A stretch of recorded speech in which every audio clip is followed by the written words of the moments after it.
Bismillahirrahmanirrahim. Assalamualaikum warahmatullahi wabarakatuh. Shalom, Om Swastiastu, Namo Buddhaya, Salam Kebajikan, Rahayu. Kembali lagi di YouTube Angkara Rakyat, suara kebisingan dari rakyat untuk pemerintah. Oke teman-teman, mungkin teman-teman sudah melihat ya cuplikan di awal mengenai komentar para netizen akan berita yang hot kali ini.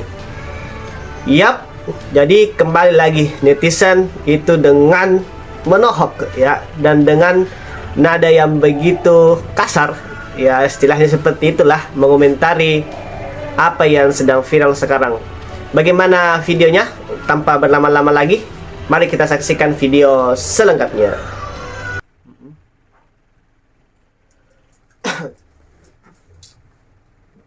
Udah mulai ada kan narasinya. Dia bilang, lu lihat no, Vietnam sama Cina militernya mendominasi, jadinya disiplin, jadinya jadi negara gede. Kenapa lu yakin banget bakal jadi Cina sama Vietnam? Apa jaminan nggak bakal jadi Korea Utara, Somalia, Zimbabwe? Apa? Dia curang emang. Enggak. Emang masalah ngambil contoh yang bagus-bagus kita jagonya, harus diakui. Pajak nih biar tinggi, ngambil contohnya Europe. Pendidikan biar nggak terlalu tanggung jawab, milihnya pasar bebas, ngambil contohnya US. Militernya mau di ini itu ngambilnya contoh negara lain. Emang jago gitu.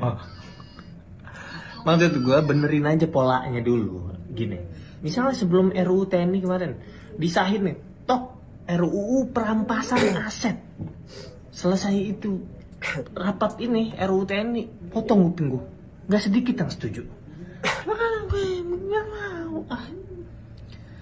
Pokoknya pesan terakhir buat teman-teman yang kerjanya jadi buzzer, kalau duit tabungan lu masih ada, campaign ini jangan lu ambil, jangan. Telak lu kalahnya, telak. Pesan Ibu Megawati Soekarno Putri soal revisi UU TNI, jangan kembali ke Orde Baru. Saya tidak mau komentar macem-macem tentang hal ini, tentang persoalan ini, karena saya sangat menghormati Ibu Megawati Soekarno Putri. Saya sangat mencintai Ibu Megawati. Saya sangat sayang Ibu Megawati. Saya respect sama Ibu Megawati. Jadi saya tidak mau berkomentar aneh-aneh. Karena apa? Karena saya sangat mendukung apapun yang dilakukan atau yang dikatakan oleh Ibu Megawati Soekarno Putri. Jadi apapun yang dikatakan dan dilakukan saya anggap benar, karena saya sangat respect kepada Ibu Megawati. Dan biarkan mulut netizen saja yang komentar. Ketua panjanya aja orang PDIP. Masa sih? Lah, yang rapat diam-diam itu kan kebanyakan orang-orang Anda. Ketua lagi. Seolah-olah tidak terlibat, padahal aslinya pimpinan rapatnya bukan Banteng, si Uut itu, Uut Permatasari. Padahal ketua panjanya dari PDIP. Macam mana kelanjutan perampasan aset, Bu? Katanya partai oposisi kok sibuk urusin Hasto. Ya kan kasihan Pak Hasto ya, dikriminalisasi hukum katanya ya.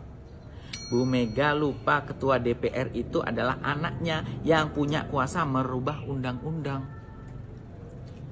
Ya enggak lah, walaupun Ibu Puan itu ketua DPR yang bisa mengetok palu, tapi kan di DPR itu, di Senayan itu, koalisinya Pak Prabowo, Kim, Koalisi Indonesia Maju Plus itu kan yang lebih besar. Jadi mereka lebih bisa menang kalau voting. Kalau partainya Ibu Puan kan ya nggak banyak nanti kalau voting, ya lebih menang Kim ya. Jadi tetap saya mendukung Ibu Megawati Soekarno Putri. Biarkan Bu netizen tidak suka sama Ibu, terus sirik sama Ibu, julid sama Ibu, saya tetap mencintai dan mendukung Ibu Megawati. RUU TNI udah disahkan menjadi undang-undang. Apalagi yang bisa kita lakukan kalau kita nggak setuju dengan undang-undang ini? Kita bisa mengajukan permohonan pengujian undang-undang ke Mahkamah Konstitusi atau dikenal sebagai judicial review. Ada dua macam uji teman-teman.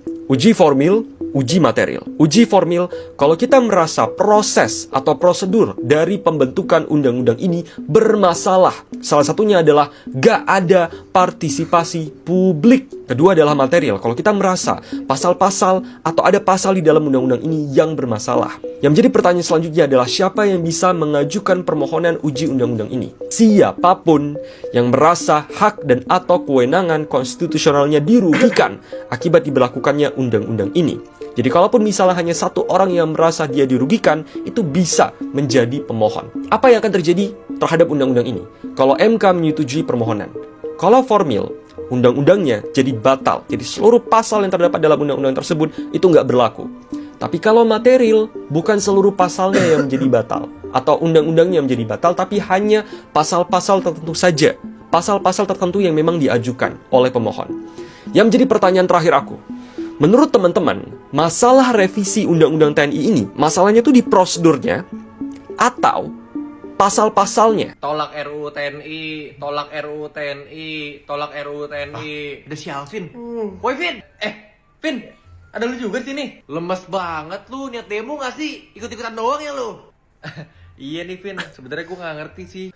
Makanya jangan ikut-ikutan doang. Mau gue jelasin gak? Mau dong Vin. Nih, gue jelasin secara simple ya, karena gue tahu IQ lu kecil kan, 78. Jadi, simpelnya RUU TNI itu kayak perluasan wewenang TNI. Misalnya nih Vin, lu post konten di TikTok dan TNI anggap konten TikTok itu berbahaya. Nah, konten lu tuh bisa hilang. Mending kalau konten yang hilang. Kalau lu yang hilang gimana? Dan juga misalnya nih, presiden nunjuk nih, kayaknya kantor lu perlu TNI deh. Ini misalnya doang ya. Jadi ntar bos lu jadi TNI. Vin.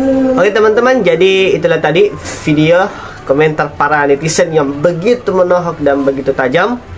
Kira-kira bagaimana menurut teman-teman? Apakah teman-teman sepakat dengan apa yang dikatakan oleh netizen? Tuliskan pendapat teman-teman di kolom komentar sekarang juga.